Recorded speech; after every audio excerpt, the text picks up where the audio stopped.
Friends, आपका स्वागत है आपके यूट्यूब चैनल सैनिक अकेडमी पे।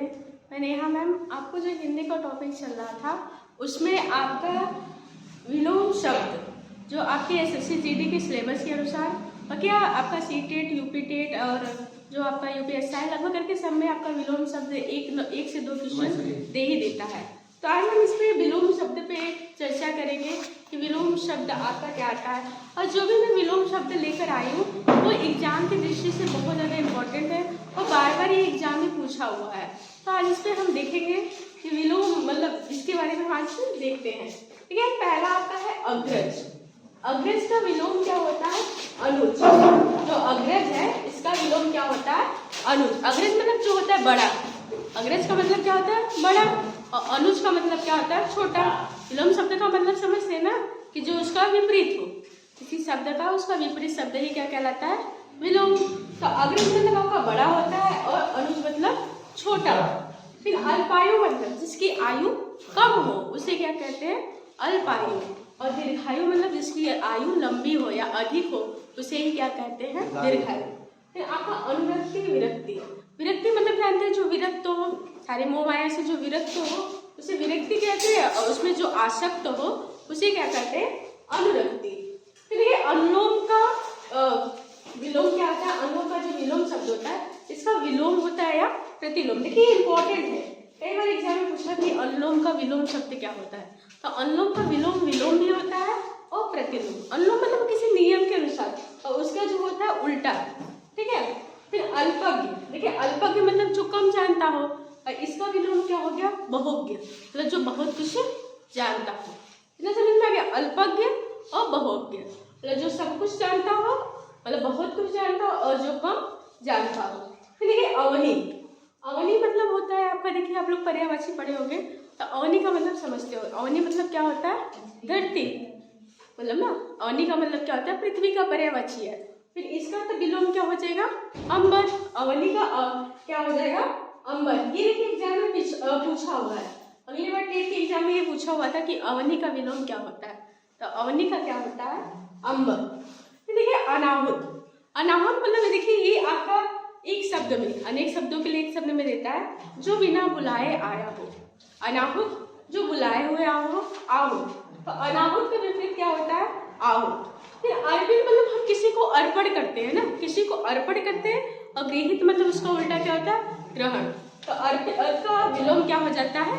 गृहित। फिर देखिए अपेक्षा, मतलब हम किसी चीज की इच्छा करते हैं और उसका फिर इच्छा न करना हो उसे क्या कहते हैं? उपेक्षा। तो अपेक्षा का विलोम क्या हो जाएगा? उपेक्षा। अधम का विलोम होता है श्रेष्ठ या उत्तम या महान। श्रेष्ठ मतलब जानते हैं जो श्रेष्ठ हो, उत्तम हो, महान, और अधम मतलब जो श्रेष्ठ ना हो मतलब नीचा, उसे क्या कहते हैं? अधम। अंगीकार का स्वीकार। देखिए स्वीकार मतलब जानते हैं किसी चीज को मतलब स्वीकार करना, अंगीकार मतलब अस्वीकार करना। फिर आपका देखिए अतिवृष्टि, अनावृष्टि। अति मतलब जो अधिक वर्षा हो, अधिक वर्षा को हम क्या कहते हैं? अतिवृष्टि, और कम वर्षा को हम क्या कहते हैं? अनावृष्टि। अंत मतलब जिसका अंत हो गया हो। अनंत जिसका अंत ना हो उसे ही हम क्या कहते हैं? अनंत। तो अंत का विलोम क्या हो जाएगा? अनंत। तो देखिए अर्वाचीन का विलोम होता है क्या? प्राचीन। प्राचीन मतलब पुराना, अर्वाचीन मतलब नया। तो अर्वाचीन का जो विलोम होता है वो क्या होता है? प्राचीन। ये जानते रहेगा, देखिए इंपॉर्टेंट ये पूछा हुआ है अर्वाचीन का विलोम क्या होता है। तो अर्वाचीन का क्या होता है? प्राचीन। ठीक है। आइए अंत का आप लोग बहुत लोग प्रारंभ कर देते हैं, अंत का अनंत। यहाँ पे अगर अंत का विलोम क्या होता है? अनंत। फिर देखिए हम देखते हैं कि उद्धत। उद्धत का विलोम होता है विनीत। अब उद्धत का मतलब आप समझते होंगे कि उद्धत का क्या अर्थ होता है, तभी तो हम विनीत लगाएंगे। उद्धत मतलब होता है उदंड। देखिए आपका उ से उद्धत, फिर उ से उदंड, जो धृष्ट हो, उदंड हो, और विनीत मतलब जो नम्र हो, मतलब विनय हो, जो नम्र हो उसे क्या कहते हैं? विनीत। तो उद्धत का विलोम क्या हो जाता है? विनीत। फिर देखिए अनिवार्य। अनिवार्य का विलोम क्या होता है? वैकल्पिक। अनिवार्य मतलब कोई चीज अनिवार्य ही हो, मतलब निश्चित हो, जैसे कि आप लोग ट्यूशन करते हैं, मतलब कभी कभी आप जब परीक्षा देते हैं तो कहते हैं अनिवार्य प्रश्न है, मतलब इतना अनिवार्य आपको करना ही करना है। अब इन अनिवार्य का विलोम क्या हो जाता है? वैकल्पिक या ऐच्छिक, मतलब उसमें विकल्प होता है कि अपनी इच्छा अनुसार इतना करना है। फिर आपका देखिए अनुरक्त। और विरक्त। विरक्त का मतलब आपको पता है, जो किसी से मतलब विरक्त हो, उसका मतलब किसी की आसक्त हो, उसे क्या कहते हैं? अनुरक्त। अनभिज्ञ का विलोम क्या होता है? अभिज्ञ, मतलब जो जानता हो, और अनभिज्ञ मतलब जो न जानता हो। तो देखिए आर्द्र, आर्द्र का मतलब आपको जानते हैं कि विलोम क्या होता है? शुष्क। आर्द्र का विलोम क्या होता है? शुष्क। आर्द्र मतलब क्या होता है? नमी, और शुष्क मतलब क्या होता है? सूखा। इसका विलोम हो गया। आमिष, आमिष मतलब जो मांस से, जो मांस खाने वाला है, मांस से जो मांस का बना हो, उसे क्या कहते हैं? आमिष। और निरामिष मतलब जो मांस से ना बना हो, बिना मांस रहित को क्या कहते हैं? निरामिष। तो देखिए आग्रह, आग्रह को हम क्या कहते हैं? दुराग्रह। आग्रह का जो विलोम होता है वो क्या होता है? दुराग्रह। आग्रह मतलब किसी चीज का आग्रह करना, दुराग्रह मतलब उसका आग्रह न करना। तो देखिए आपका आदि, ये बहुत ज्यादा इंपॉर्टेंट क्वेश्चन है। पूछ देता आदि का विलोम क्या होता है? तो आदि मतलब क्या होता है? जानते रहे ना। आदि मतलब क्या होता है? प्रारंभ ना। किसी आदि का मतलब क्या होता है? प्रारंभ। तो उसका विलोम क्या होता है? अंत या अनादि। तो जानते रहिए आदि का जो विलोम होता है अंत या अनादि। फिर देखिए आरोह अवरोह। आरोह मतलब किसी मतलब एक सुर में होता है ना, मतलब ऐसे एक सुर में चलते हैं ना, ऊपर से नीचे, और फिर नीचे से ऊपर को क्या कहते हैं? अवरोह। मतलब यथा क्रम को ही हम क्या करते हैं? आरोह, और बिना मतलब जो क्रम हो उसे क्या कहते हैं? अवरोह। फिर देखिए आवृत्त, किसी आवृत्त मतलब क्या होता है? दोहराना, किसी चीज को दोहराना। फिर अनावृत्त क्या होता है? किसी चीज का नाम दोहराना। फिर देखिए अस्त, अस्त का जानते हैं, कुछ लोग अस्त का व्यस्त कर देते हैं। तो अस्त का व्यस्त नहीं होता, अस्त का उदय। अस्त मतलब सूर्य अस्त होता है, तो उसका विलोम क्या होता है? उदय। फिर देखिए अग्नि, अग्नि इंपॉर्टेंट है। अग्नि का विलोम क्या होता है? जल। फिर आपका देखिए अति, अति मतलब क्या होता है? अधिक, किसी चीज का अधिक कहते हैं ना गाँव में कि बहुत अत कर दिए है। तो अति का मतलब क्या होता है? कि अधिक, और फिर उसका विलोम क्या हो जाता है? अल्प। अल्प मतलब थोड़ा सा कम। अधिक का विलोम क्या होता है? अल्प। ये भी देखिए इंपॉर्टेंट है। अंतर्मुखी बहिर्मुखी, ये ज्यादा इंपॉर्टेंट क्वेश्चन है। ये शुद्ध में पूछता है, वैसे ही पूछता है। अंतर्मुखी का विलोम शब्द क्या होता है?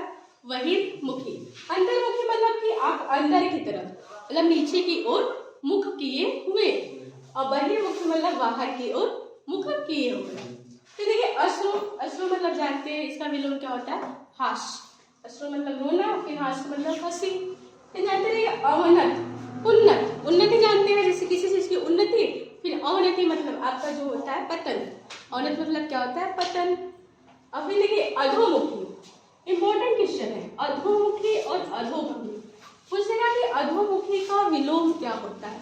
तो अधोमुखी का विलोम क्या होता है? ऊर्ध्वमुखी। अधोमुखी मतलब क्या होता है? कि नीचे की ओर मुख किए हुए। मुखी मतलब आपका मुख, अधो मतलब नीचे, नीचे की ओर मुख जिसका हो उसे क्या कहते हैं? अधोमुखी। और ऊर्ध्वमुखी मतलब जो उसका मुख, ऊर्ध्व मतलब ऊपर होता है, जिसका मुख ऊपर हो उसे क्या कहते हैं? ऊर्ध्वमुखी। फिर देखिए अधोगामी, अधोगामी मतलब जैसे कि आपका एक नियम होता है ना कि जो अपने पतन की ओर चलता है। अधो मतलब नीचे की ओर चलने वाला, जैसे कि कोई कार्य करता हो और फिर अपने यथाक्रम न चलता हो, मतलब अपने पतन की ओर जाता हो, उसे क्या कहते हैं? अधोगामी। और ऊर्ध्वगामी मतलब अपने जो सफलता की ओर चलता हो उसे क्या कहते हैं? ऊर्ध्वगामी। फिर देखिए अटल, अटल मतलब जानते हैं कि जो, देखिए अटल, अटल मतलब जो चीज आपका अटल निश्चित हो, और फिर चंचल मतलब जो आपका निश्चित ना हो। तो ये भी इम्पोर्टेंट है। अटल का जब विलोम पूछता है तो एक ऑप्शन देता है अटल, तो अटल का टल नहीं होता, अटल का विलोम क्या होता है? चंचल। क्या होता है? चंचल। अपव्यय का विलोम मितव्यय, ये भी इम्पोर्टेंट है। अपव्यय मितव्यय, अप मतलब अधिक। देखिए अप से अधिक, जो अधिक व्यय करता हो, और मित मतलब जो कम व्यय करता हो। तो अपव्यय का अर्थ क्या होता है? मितव्यय। क्या अपव्यय का कम खर्च करने वाला, मितव्यय मतलब अपव्यय मतलब अधिक खर्च करने वाला, मितव्यय मतलब कम खर्च करने वाला। तो ये जानते रहिए, इंपॉर्टेंट है अपव्यय और मितव्यय। ऐसे अवर का क्या होता है? प्रवर। और फिर अभिशाप का क्या होता है? आशीर्वाद। अभिशाप आशीर्वाद समझ रहे हैं। श्राप का क्या होता है? वरदान या फिर आशीर्वाद। और फिर देखिए आकुंचन, आकुंचन का क्या होता है? प्रसारण। आकुंचन का विलोम क्या होता है? प्रसारण। मतलब आकुंचन मतलब कुंचित, मतलब सिकुड़ा हुआ, और प्रसारण मतलब फैला हुआ। आपको जानते हैं प्रसारण का मतलब समझते हैं, फैला हुआ, प्रसारित हुआ हुआ। आकुंचन मतलब जो मतलब सिकुड़ा हुआ हो। फिर देखिए आपका आकर्षण। आकर्षण मतलब अपनी ओर आकर्षित करने वाला।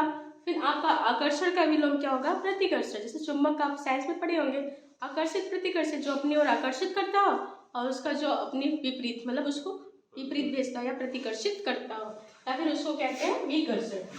फिर जैसे देखिए आवाहन का विसर्जन। जैसे कि जो राक्षस लोग होते हैं ना, भूतों को क्या करते हैं? आह्वान करते हैं ना, मतलब उनको क्या करते हैं? बुलावा करते हैं। मतलब आह्वान मतलब बुलाते हैं, और फिर विसर्जन मतलब विदाई, मतलब विसर्जन मतलब विदाई। जैसे आप लोग दुर्गा माता बैठाते हैं ना, विसर्जन करते हैं, विसर्जन मतलब विदाई। देखिए वी से विसर्जन, वी से विदाई। विसर्जन का मतलब विदाई, आह्वान मतलब आते हैं, मतलब बुलाते हैं। हाँ, जानते रहेगा आह्वान का जो विलोम होता है क्या होता है? विसर्जन। फिर देखिए अभ्यंतर मतलब अंदर की ओर, अभ्यंतर।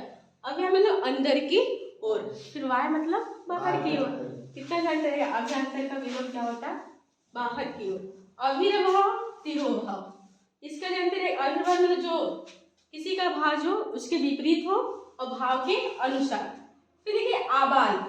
आबाल का देखिए इंपॉर्टेंट है, ये आपका इंपॉर्टेंट है। आबाल को पढ़ना समझेंगे तभी तो आप वृद्ध लगाएंगे। आबाल का मतलब क्या होता है? वृद्ध मतलब या बूढ़ा। आबाल मतलब होता है, एक संस्कृत का भाषा है, बचपन, जो लड़कपन होता है या बचपन, उसी को संस्कृत में क्या कहते हैं? आबाल। तो आबाल का जो विलोम होता है वृद्ध। बच्चा का क्या होता है? बूढ़ा विलोम। ऐसे जानते रहिए, ये शब्द ध्यान रखिएगा। आबाल मतलब बचपन या बच्चा, और उसका विलोम क्या होता है? वृद्ध। फिर देखिए इति, इंपॉर्टेंट क्वेश्चन है। इति का होता है, इति मतलब होता है अंत। इति का क्या मतलब होता है? अंत। और अर्थ और आदि, आदि हम बताए हैं ना कि आदि का मतलब क्या होता है? प्रारंभ। ये जानते रहेगा आदि का मतलब क्या होता है। ये नहीं कि जैसे कि हम लोग लगाते हैं कि कुछ उदाहरण लिखते हैं ना, ये नहीं कि कुछ लिखने के बाद आदि लगा दे तो उसका अंत हो जाए। आदि का मतलब क्या होता है? आपका प्रारंभ। जानते रहेगा आदि का जो विलोम या इति का जो विलोम होता है आदि या अर्थ। और इसी में एक देता है, अगली बार यूपी में दिया था, इतिश्री। हाँ, इतिश्री का विलोम क्या होता है? इतिश्री का विलोम क्या होता है? श्री गणेश। जैसे कि हम किसी चीज की अंत करते हैं तो उसको कहते हैं इतिश्री, और किसी चीज को प्रारंभ करते हैं तो हम कहते हैं श्री गणेश। मतलब गणेश जी की पूजा के बाद ही सब कुछ प्रारंभ होता है ना, तो किसी चीज को प्रारंभ करते हैं वो क्या कहते हैं? श्री गणेश, और किसी चीज का अंत करते हैं उसे क्या कहते हैं? इतिश्री। ये जानते रहेगा, इंपॉर्टेंट क्वेश्चन है। तो इतिश्री का क्या होता है? श्री गणेश। और इति मतलब जानते रहेगा क्या होता है? अंत। इति का अर्थ ही क्या होता है? अंत, और आदि का प्रारंभ। फिर जानते हैं उत्थान पतन। पतन मतलब जिसका नष्ट हो गया, उत्थान मतलब जो बढ़ रहा है या शुरू हो रहा है। इसका विलोम जानते हैं, उत्थान का क्या होता है? पतन। ठीक है, आपका जो है आपका ये जो विलोम शब्द है जितने भी हैं आपके एग्जाम के लगभग करके एक दो एग्जाम में पूछा ही हुआ है। और आपका जानते हैं कि विलोम शब्द हर एक एग्जाम में, चाहे कोई भी एग्जाम हो, अगर हिंदी आपका सब्जेक्ट है तो वहाँ से एक दो क्वेश्चन आपका पूछता ही पूछता है। आप लोग इसको अच्छे से लिख लीजिएगा, नोट्स बना लीजिएगा। और फिर देखिए जब तक आप किसी शब्द का अर्थ नहीं जानेंगे तो उसका आप विलोम भी नहीं निकाल पाएंगे। जैसे आप शब्द का अर्थ हिंदी क्या है उसका अर्थ जानिए, वैसे हम कितनी बार बताएं कि अगर आपको शब्द का अर्थ निकालने आ गया तो आपको हर चीज हिंदी लगभग करके 80% आ गया, बाकी आपको उसको नियम का जानना है। तो आपका जानते रहेगा शब्द का अर्थ निकाल लेंगे तो उसका आपका विलोम, चाहे विलोम हो चाहे पर्यायवाची, कुछ भी आप आसानी से कर लेंगे। और जानते रहेंगे इससे आपका विलोम शब्द इससे भी क्लियर होता है। इसमें जैसे हम कह दें अतिवृष्टि, अतिवृष्टि एक आपका अनेक शब्दों में एक शब्द देता है कि अधिक वर्षा होने को क्या कहते हैं? क्या कहते हैं? अतिवृष्टि। या कम वर्षा होना या सूखा पड़ना को क्या करते हैं? अनावृष्टि। तो ये आपका जैसे अगर एक शब्द अगर अच्छे से आप लोग क्लियर कर लेंगे कि एक शब्द का अर्थ यही होता है तो आपको हर एक चीज में मिलेगा। ये नहीं कि आपका ये शब्द का अर्थ यहाँ अलग होता है या कहीं और अलग होता है। शब्द का अर्थ चाहे जहाँ पे होगा वही होगा।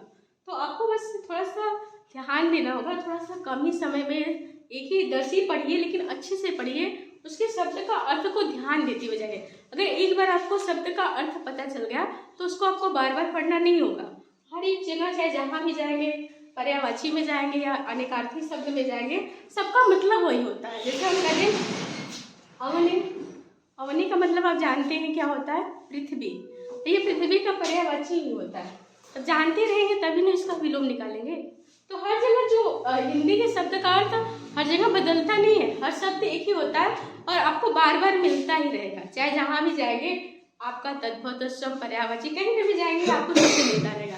इस शब्द का अर्थ एक बार जान जाएंगे तो बाकी आपको हर एक चीज करने में आसानी हो जाएगी। तो आप लोग इसको नोट्स बनाते हुए लिखते हुए जाइए और अगर ज़्यादा से ज़्यादा इस वीडियो को शेयर भी करिएगा, लाइक करिएगा और सब्सक्राइब करिएगा।